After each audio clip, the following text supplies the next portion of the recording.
असां हुनखां हेल्प वठंदा आहियूं as a journalist council KUJ जी जान आहिनि कराची यूनियन ऑफ जर्नलिस्ट जा अहम अॻुवान आहिनि। जॾहिं जॾहिं बि असां फ़हीम सिद्दीकी साहब वटि सहाफ़ियुनि जो इशू खणी विया आहियूं, उहो सदाईं असांखे इज़तूं ॾींदो आहे। अॼु हू महिरबानी करे हिते कही आयो आहे, तमामु वॾियूं महिरबानियूं। साईं बलोच साहब जी महिरबानी, अॼु हू असांजे मंच ते मौजूदु आहे। रफ़ीक भुट्टो साहब असांजो वॾो आहे, सीनियर आहे, हू अॼु असां सां हिते गॾु आहे, असांजा दर्द ॿुधणु आयो आहे। मुर्सा चांडियो साहब जी वॾी महिरबानी, महलीर प्रेस क्लब जे सदर जी हैसियत सां उन ही पिंडाल सजाइण में असांजी मदद कई ऐं असां सां गॾु कुल्हो कुल्हे में मिलाए बीठो। साईं काज़ी आसिफ साहब खे वेलकम करियूं था, अॼु स्टेज ते असां सां गॾु मौजूदु आहिनि, तॾहिं गॾु रहिया आहिनि। न्याज़ खोखर साहब जी वॾी महिरबानी, हू हिते असां सां शरीफ़ आहिनि।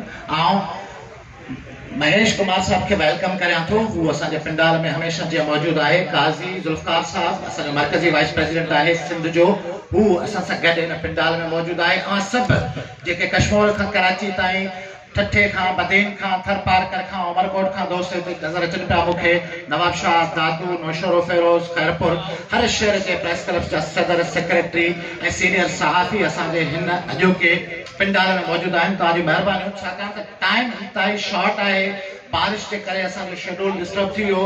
असां 12 वॻे असांखे इहो प्रोग्राम स्टार्ट करिणो हो ऐं मिनिस्टर साहब खे असां 2 वॻे जो टाइम ॾिनो होसीं, छाकाणि त हुनजी 3 वॻे मीटिंग रखियल आहे।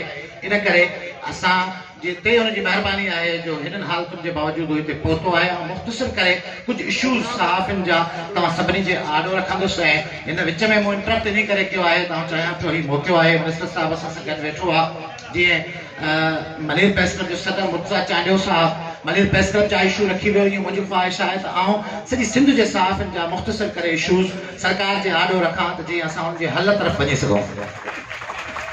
मानवारा साईं, असां सां जेको वॾे में वॾो अॼोकी डेट में मसइलो आहे सिंध सतह ते, ख़ास तौर पे छोटे शहरों में, फ़हीम भाई जो हमारे छोटे देहात के सहाफ़ी हैं, उनके साथ तहफ़्फ़ुज़ का इशू है।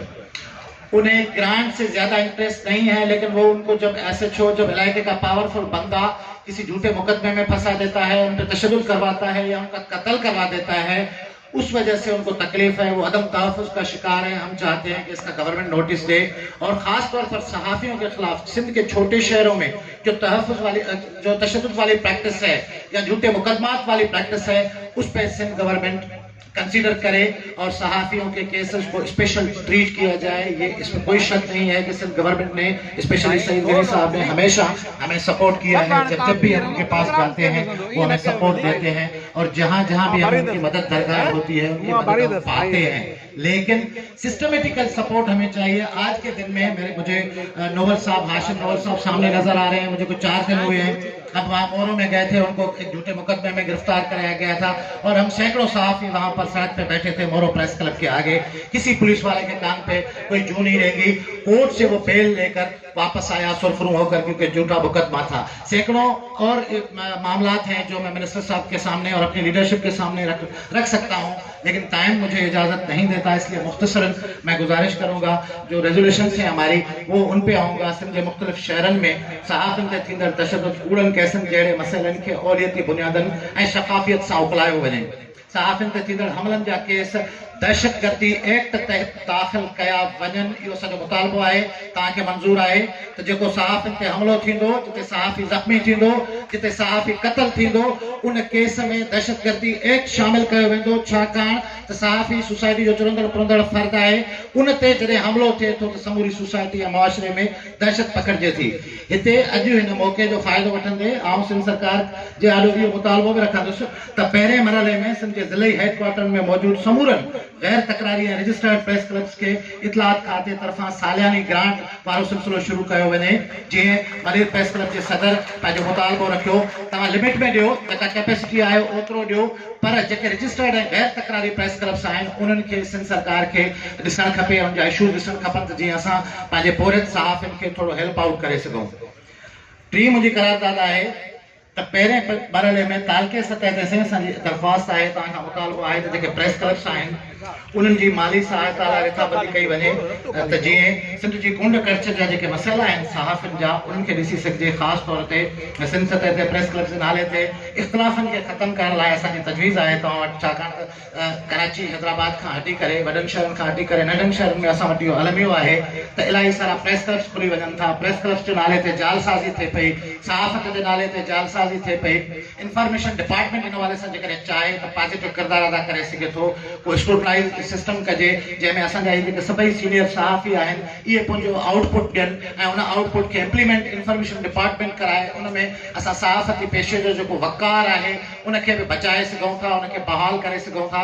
ऐं जेका सोसाइटी खे तकलीफ़ थिए पई जालसाज़ी जे करे, ठगी जे करे, ब्लैकमेलिंग जे करे, चीपनेस जे करे, उन्हनि खे बचाए सघंदासीं। ऐं हिकिड़ो सुठो कमु आहे उन वाले सां असांजी तजवीज़ आहे त सिंध सतह ते प्रेस क्लब्स जे नाले ते इख़्तिलाफ़नि खे ख़तमु करण लाइ समूरनि प्रेस क्लब्स लाइ सिंध में हिकिड़ो आइन तयारु कयो वञे जेको गॾियल आइन हुजे। जेको बि प्रेस क्लब हूंदो उन आइन ते इम्प्लीमेंट कंदो ऐं उन ते इतलात खाते अंदरि प्रेस क्लब्स जी रजिस्ट्रेशन वारो जेको अमल आहे उनखे आसान बणायो वञे त जीअं जेका ॻोठाणनि इलाइक़नि में सिंध जे प्रेस क्लब्स जाली प्रेस क्लब्स जी भरमार आहे उनखे रोके सघिजे। प्रॉपर शफ़ाफ़ तरीक़े सां रजिस्ट्रेशन वारो प्रोसेस हुजे ऐं उन में इंफॉर्मेशन डिपार्टमेंट इज़ी ऐं सहल रजिस्ट्रेशन ॾे। शर्त इहो आहे त इहो यकीनी बणाए त जेके माण्हू प्रेस क्लब रजिस्टर कराइनि पिया छा उहे वाक़ई सहाफ़ी आहिनि। को दग वेंदो माण्हू, को गुटके वारो, को रेड़े वारो, को पान वारो प्रेस क्लब ठाहे वेही थो रहे। असां जेके प्रोफेशनल साथी आहिनि उनखे ॾुखियायूं थियनि पियूं।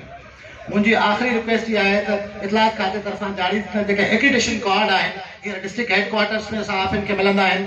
असांजो मुतालबो आहे त उनजी जेका सतह आहे उहा तालके सतह ते आंदी वञे ऐं तालके सतह ते जेके सहाफ़ी प्रोफेशनल सहाफ़ी आहिनि उनजी स्क्रूटनी करण खां पोइ उनखे एक्रीडेशन कार्ड ॾिना वञनि ऐं उन्हनि ताईं जेका सरकार जी इमदाद आहे उहा हेल्थ कार्ड जी सूरत में, उनजे ॿारनि जी एजुकेशन जी सूरत में या कंहिं बि हंगामी बुनियादनि ते का इमदादी एक्टिविटी करणी आहे जेकॾहिं त सरकार पंहिंजे एक्रीडेशन कार्ड जे थ्रू करे सघे थी। शर्त इहो आहे त उहो कार्ड ज़िलई सतह खां लाहे तालके सतह ते इशू कयो वञे ऐं उन कार्ड जी जेका फ़राहमी आहे उन में शफ़ाफ़ियत खे यकीनी बणायो वञे।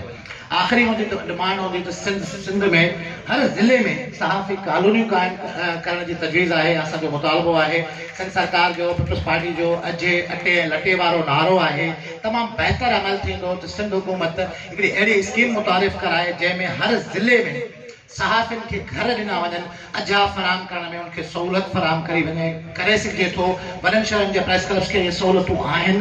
असां कराची में आहियूं, असांखे इहे फैसिलिटीज़ आहिनि, पर सखर वारे खे, ठठे वारे खे, दादू वारे खे, नशोर फिरोज़ वारे खे इहे सहूलियतूं न पियूं मिलनि। जेकॾहिं पीपल्स पार्टी जी सरकार या सईद गनी साहब इन वारे सां कोई इनिशिएटिव वठंदो त यकीनन इहो क्रेडिट पार्टी तरफ़ वेंदो, सिंध गवर्नमेंट तरफ़ वेंदो ऐं ख़ासि तौर ते असां सईद गनी साहब जा अहसानमंद हूंदासीं। इलाही सारा इशूज़ आहिनि पर हुते टाइम जो प्रेशर आहे, पाण हिते हूंदासीं। इहो समूरो प्रोग्राम पंहिंजो जारी रहंदो। सईद गनी साहब खे दरख़्वास्त कंदो असांजो कंपेयर उन खां पोइ पाण वरी प्रोग्राम जो जेको सिलसिलो आहे तसलसुल आहे उहो कंटिन्यू रखंदासीं। मूं विच में इंटरप्ट न करे कयो जो मूं चाहियो पियो त जेके असांजा जेन्युइन इशूज़ आहिनि जिन मामलनि मां अॼु असां गुज़रूं पिया उहे ऐं वक़्त जी सरकार जे हलो रखां पाण पूरो ॾींदा आहियूं त सईद गनी साहब पाण खे सुठी मोट ॾींदो इंशाअल्लाह।